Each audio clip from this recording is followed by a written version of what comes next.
It's New Year again. You know the drill. A fresh start, a new version of you.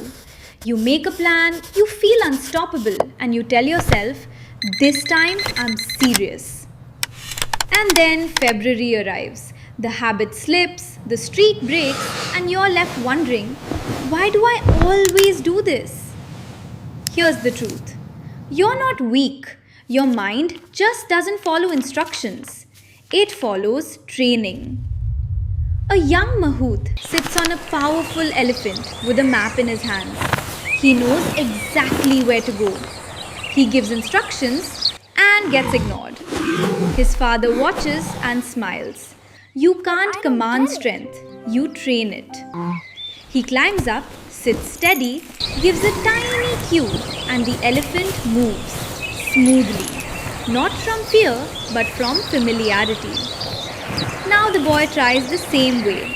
Less force, more alignment, and it works. That's not just an elephant story. That's your life.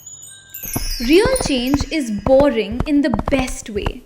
Minimum effort done daily at the same time. This is how training happens. And don't fight distractions with willpower. Put them away. Make bad habits harder to reach. Then prime your mind. Learn from people who inspire you, keep good company, and make the habit feel natural. If this helped, like, share, and subscribe. And Happy New Year! Let's train the elephant one day at a time.